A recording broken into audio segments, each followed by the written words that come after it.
जो भी अगर अपने काम के प्रति अगर एक्टिव नहीं है, उत्तरदायी नहीं है, तो ऐसे लोगों पर हम लोग कार्रवाई भी करते हैं और साथ ही जो अच्छे काम करते हैं उसको हम लोगों ने सम्मानित करने का भी काम किया। चुनाव के दौरान आप देख रहे होंगे कि लोग एक दूसरे को छोड़कर हेलीकॉप्टर से चले जाते हैं और चुनाव के बाद आप देख रहे होंगे चाहे मकर संक्रांति का पर्व हो, चाहे होली मिलन समारोह हो, चाहे इफ्तार पार्टी हो, कहीं भी गठबंधन के किसी साथी ने एक दूसरे के साथ साझा नहीं किया। माननीय मुख्यमंत्री जी ने हमारे जो बिहार के मुख्यमंत्री हैं और गृह मंत्री जी भी हैं, जब वो अपने ओजस्वी भाषण दे रहे थे तो उन्होंने बहुत ही अप्रिशिएट किया और उन्होंने बहुत अच्छा कहा कि बोले कि नहीं बहुत अच्छा काम किया। मेरा ये कहने का तात्पर्य है कि युवा थोड़ा जोश खरोश के साथ काम करते हैं। युवाओं में अगर आप मान लिया आपके यहाँ आप अपने पत्रकार में देख लीजिए कि आप अगर युवा हैं तो आप सुबह से लेकर शाम काम करते होंगे, उसी में थोड़ा जो उम्रदराज होंगे वो थोड़ा थक जाते हैं। तो वही चीज़ कि जो भी बड़े दल के नेता हैं वो सभी बैठकर और कुछ जो निर्णय करते हैं उस निर्णय को एनडीए के सभी कार्यकर्ता सारे सिपाही मानने का काम करते हैं। आप क्या कह रहे हैं, मतलब हम लोग में एक खूबी है क्या, तेजस्वी में एक खूबी नहीं है, मतलब अकेले करते हैं?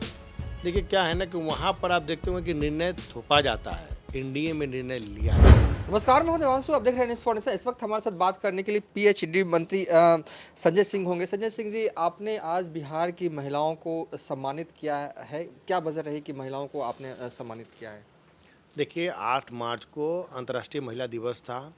उस दिन हमने अपने विभाग सहित पूरे देश की महिलाओं को हमने अपने शुभकामना संदेश दिया था और उसके बाद चूँकि व्यस्तता लगातार हमारे कार्यक्रम बने हुए थे, इसी बीच में हम बाहर भी थे। हमारे चूँकि आदरणीय नेता चिराग पासवान जी का भी कार्यक्रम आसाम में लगा हुआ था, उसमें हम व्यस्त थे। उसके बाद आने के बाद माननीय मुख्यमंत्री जी का कार्यक्रम जमुई में था, उसमें व्यस्त थे। जैसे ही हम फ्री हुए, परसों तक लास्ट कार्यक्रम था, तो आज हमने अपने 23 जो हमारे महिला कर्मी हैं उनको सम्मानित करने का आज हमने कार्यक्रम रखा था। साथ ही एक ऐसी महिला कर्मी भी थी जिन्होंने बिहार का नाम पूरे देश में कबड्डी के क्षेत्र में रोशन किया है, जिन्होंने अलग अलग क्षेत्रों में जाकर गोल्ड मेडल जीतने का काम किया था। उनको हम लोगों ने विशेष रूप से आज हम लोगों ने उनको सम्मानित करने का काम किया है। क्योंकि अब गर्मी आने वाली है और कहीं ना कहीं कुछ ऐसे ज़िले हैं बिहार में, खासकर उन ज़िलों में पेयजल का संकट रहता है, जैसे कि नवादा हो गया, औरंगाबाद हो गया, गया हो गया। इन इलाकों में, ग्रामीण इलाकों में काफ़ी दिक्कत होती है, हर बार दिक्कत होती है। इस बार भी होगी क्या? बिल्कुल नहीं दिक्कत होगी, चूँकि इस बार हम लोगों ने पहले से पूरी तैयारी कर ली है और वहाँ के जो सम्मानित विधायक हैं और जो भी वहाँ के पदाधिकारी हैं उनसे हमारे विभाग के पदाधिकारी संपर्क करके और 1 to 1 करके कहाँ क्या कमियां आ रही हैं, कहाँ क्या दिक्कतें आ रही हैं, उसको हम लोग दूर करने का काम कर रहे हैं। साथ ही प्रत्येक मंगलवार को हमारे विभाग के पदाधिकारियों के द्वारा CGRC पोर्टल पर जितने कंप्लेन आते हैं उसके लिए सभी अपने वहाँ जो संबंधित पदाधिकारी हैं उनसे बात करते हैं और उस कार्य को पूरा करने का काम करते हैं। इसी क्रम में लगातार 2 पदाधिकारी जो हमारे कार्यपालक अभियंता थे उनके खिलाफ कंप्लेन आई थी, जिसमें एक मधेपुरा और खगड़िया, उनको हमने सस्पेंड करने का भी काम किया है कि जो भी अगर अपने काम के प्रति अगर एक्टिव नहीं है, उत्तरदायी नहीं है, तो ऐसे लोगों पर हम लोग कार्रवाई भी करते हैं और साथ ही जो अच्छे काम करते हैं उसको हम लोगों ने सम्मानित करने का भी काम किया है। कहा जा रहा है कि आज तेजस्वी यादव की मुलाकात ममता बनर्जी से होगी, समय निर्धारित है, हालांकि अभी तक हुई नहीं है जब हम आपका इंटरव्यू शूट कर रहे हैं। इस बार उम्मीद था कि आरजेडी को बंगाल में 2-3 सीटें मिलेंगी, मिली नहीं। महागठबंधन नाम रख लेने से गठबंधन नहीं होगा। महागठबंधन के लोग आप देख रहे होंगे कि शुरू से कोई विचारधारा नहीं है, कहीं उनका कोई तालमेल नहीं है और यही कारण है कि महागठबंधन के लोग चुनाव के दरमियान चाहे सीटों के तालमेल की बारी हुई उसमें कोई सामंजस्य नहीं है। चुनाव के दौरान आप देख रहे होंगे कि लोग एक दूसरे को छोड़कर हेलीकॉप्टर से चले जाते हैं और चुनाव के बाद आप देख रहे होंगे चाहे मकर संक्रांति का पर्व हो, चाहे होली मिलन समारोह हो, चाहे इफ्तार पार्टी हो, कहीं भी गठबंधन के किसी साथी ने एक दूसरे के साथ साझा नहीं किया। वहीं उल्टे एनडीए के देखेंगे तो चाहे वो मकर संक्रांति का भोज हो, सभी गठबंधन के लोगों ने दिया, होली मिलन समारोह हुआ, हर एक दल ने किया, आज इफ्तार पार्टी है, सभी ने किया। तो एनडीए के लोग एक दूसरे से मिलते हैं, जुलते हैं, एक दूसरे को बधाई देते हैं, शुभकामना देते हैं। इस कारण से एनडीए आज मजबूत है। वहीं महागठबंधन में इस प्रकार की कोई बातें नहीं है। वो आपको राज्यसभा चुनाव में देखने को मिल गया होगा कि उनके खुद के पार्टी के माननीय विधायक ने आरोप लगाया कि हमारे कैंडिडेट अच्छे नहीं थे, इसलिए हम लोगों ने वोट नहीं किया, हमारे नेता हमसे संवाद नहीं किए, इसलिए हम लोगों ने वोट नहीं किया। एक सवाल है कि जैसे कि आपने कहा कि कोई समन्वय की कमी है महागठबंधन में। सवाल यह है कि अब अगले महीने जो है वो बिहार में सत्ता परिवर्तन होने वाला है, सीएम की बदली होगी।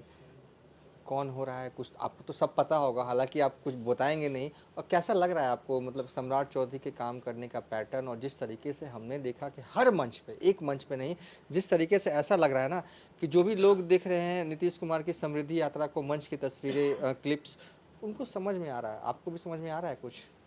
समृद्धि यात्रा के दौरान परसों प्रभारी मंत्री के रूप में जम्मू में मैं भी मौजूद था मंच पर। माननीय मुख्यमंत्री जी ने, हमारे जो बिहार के मुख्यमंत्री हैं और गृह मंत्री जी भी हैं, जब वो अपनी ओजस्वी भाषण दे रहे थे तो उनको उन्होंने बहुत ही अप्रिशिएट किया और उन्होंने बहुत अच्छा कहा, कि बोले कि नहीं बहुत अच्छा काम करेंगे ये। तो कहीं ना कहीं अच्छे काम कर भी रहे हैं, क्योंकि उनके गृह मंत्री के विभाग संभालने के बाद से आप देख रहे होंगे कि बिहार में अपराधियों का मनोबल घटा है। अपराधी बिहार छोड़ने की तैयारी में है, बिहार में अपराध का ग्राफ गिरा है। तो कहीं ना कहीं हमारे उप मुख्यमंत्री सम्राट चौधरी जी का देन है कि अब अपराधी बिहार छोड़कर जाने की तैयारी में है। तो अगर वो बनते हैं मुख्यमंत्री, तो हमें लगता है कि वो एक ऐसे नेता के तौर पर टारगेट सेट करने वाले नेता हैं। तो कहीं ना कहीं जो भी, अगर वो मुख्यमंत्री बनेंगे तो जो भी मंत्री लोग होंगे उनको भी टारगेट एकदम टाइट दिया जाएगा।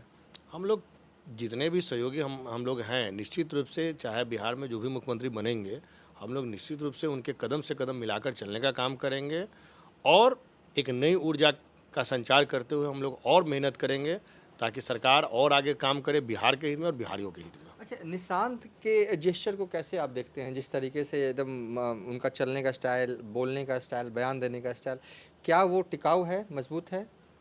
देखिए, वो एक युवा हैं और युवा जहाँ भी रहते हैं वहाँ पे कार्य करते हैं। आप देख रहे होंगे कि हमारे नेता आदरणीय चिराग पासवान जी भी युवा हैं, कभी थकते नहीं हैं, कभी किसी भी मंच पे जाने की बात हो, कभी वो ऊर्जावान व्यक्ति की तरह चाहे 2-2 दिन 3-3 दिन लगातार वो कार्यक्रम करते हैं। जब हम लोग का ये पूरे बिहार में यात्रा निकला था तो लगातार 8 दिन 10 दिन का वो कार्यक्रम करते थे और कभी भी वो थके नहीं। सुबह से लेकर रात तक काम करते थे, फिर रात में हम लोग साथ बैठक करते थे और फिर पुनः सुबह अगले दिन वो यात्रा करते थे। तो कहीं ना कहीं एक युवा होने के कारण ही उनमें वो शक्ति है और हमेशा वो युवा की बात उठाते भी आए हैं। आज बिहार में अगर युवा आयोग गठन हुआ है तो कहीं ना कहीं उसमें उनका सबसे महत्वपूर्ण मांग रहा है, क्योंकि बिहार ही नहीं बल्कि लोकसभा में भी सबसे पहले युवा आयोग का मांग भी उन्होंने ही किया था। हाँ, ऐसा नहीं लग रहा है आपको कि बिहार की राजनीति में युवा वाला कोटा पूरा फुल हो गया? तेजस्वी हैं, तेज प्रताप है, निशांत है, चिराग है, मतलब कहीं कोई वैकेंसी अब नहीं बची है? नहीं, ऐसा मैं नहीं कर रहा हूँ। मैंने ये कहा कि युवाओं में काम करने का ज़्यादा जोश होता है। युवा काम करने के लिए थोड़ा, मतलब क्या है ना कि देखिए, हर एक जो आज युवा है कल वो उनका भी उम्र होगा। मेरा ये कहने का तात्पर्य है कि युवा थोड़ा जोश खरोश के साथ काम करते हैं। युवाओं में अगर आप मान लिया, आपके यहाँ आप अपने पत्रकार में देख लीजिए कि आप अगर युवा हैं तो आप सुबह से लेकर शाम काम करते होंगे, उसी में थोड़ा जो उम्रदराज होंगे वो थोड़ा थक जाते हैं। तो वही चीज़ है। अच्छा, वही चीज़ है। एक आखिरी सवाल रहेगा, कौन है बनेगा मुख्यमंत्री और कब, मतलब कि ये होने जा रहा है? एनडीए के सभी बड़े दल के नेता जो हैं वो बैठते हैं और हम लोग के एनडीए में यही खूबी है कि जो भी बड़े दल के नेता हैं वो सभी बैठकर और कोई जो निर्णय करते हैं उस निर्णय को एनडीए के सभी कार्यकर्ता, सारे सिपाही मानने का काम करते हैं। आप क्या कह रहे हैं, मतलब हम लोग में ये खूबी है क्या? तेजस्वी में ये खूबी नहीं है, मतलब अकेले करते हैं उसे? देखिए, क्या है ना कि वहाँ पर आप देखते होंगे कि निर्णय थोपा जाता है, एनडीए में निर्णय लिया जाता है। चलिए, ये थे मंत्री संजय सिंह। फिलहाल अभी तक के लिए इतना ही। आप देखते रहिए न्यूज़ फॉर नेशन।